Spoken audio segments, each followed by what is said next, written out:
peace nange.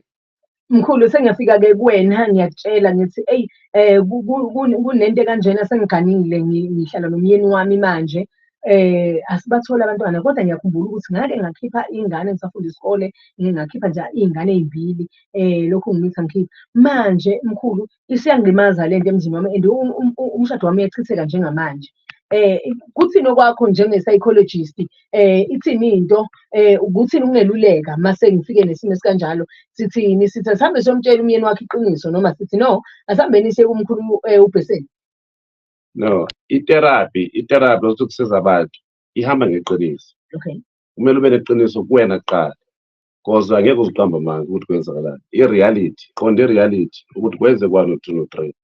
Dila nayo lento lena ubona ama-consequences mhlawumbe okokuqala nje hamba ubatshele ukuthi ma ngenza ukuthi malume ngenza ukuthi dila nayo wona kuqala thole itherapy ile kanti uma uzokunyeza izinto zemoya sengiyanasenda okay kwenze ukuthi nokuthi mhlawumbe lengane uyayiphupha lengane uyayibona ingane yakuhlupha lengane ilambile uhlezi ubona ingane ehluphekile engagqokile ngaphandle kwegate iba neqiniso ukwenzakalani ngitshela izinto oyibonayo uyiphuphayo ama-symptoms yonke into eyenza empilweni yakho.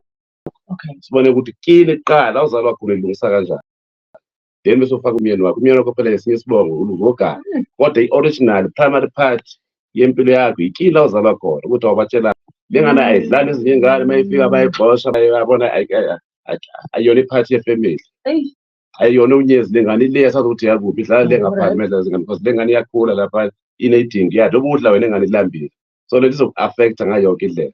Alright mkhulu siyayilungisa indaba yami nengane nomyeni wami umshado wami uyangichithekela athi umyeni wami cha hayi sisi hayi yabona sesiyilungisile kimi ngapha niyangichithela futhi. No, if lo myeni lokumyeni ukuthanda ngempela ngeqiniso uzophatheka kabi angeza futhi kulo-therapy eze kungahlale phansi ade yebafo ngeke angisaboni kahle ake sibuyele back to basic impilo siqale from A to Z ukuthi iqiniso ulitholile at least manje sizolungiseka lento. Ma umuntu uhamba ushaye kuqhuzuke nehashi linenyawo eziwufa kodwa liyaqhuzuka akekho umuntu walezi futhi naye lo husband unamaphutha akawenza akekho umuntu ongenayo i-background. Okay. So i-therapy isiza lapho ukuthi at least thola i-healing uthola usizo ukuthi-ke nali ibhomu selenzekile but ithini into manje uzohamba bafa xola ayikho into engadluli.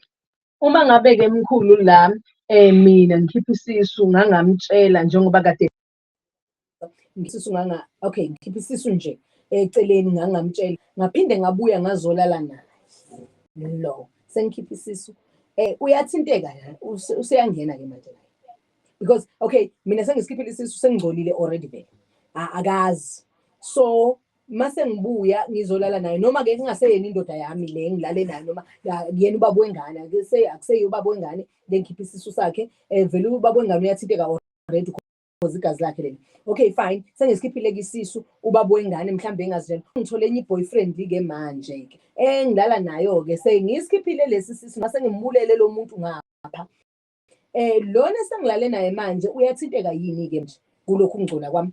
100% ngoba manje ufika ney'nkinga onesuka lela usuka khona uzoyifaka kuyena so uyathinteka khuluma iqiniso kwenzakalani what if lo muntu uyaphupha phela athi mfethu khonto engiyiphuphayo la uzothini ade phupha umfana lokhu efika la masimahlento afika ahlala eduze kwethu uzobe sowenze njani so into ayikho into eyimfihlo sisinolwazi engaveli uNkulunkulu ewini njalo ungayifihla into uyifihla but one day izovela.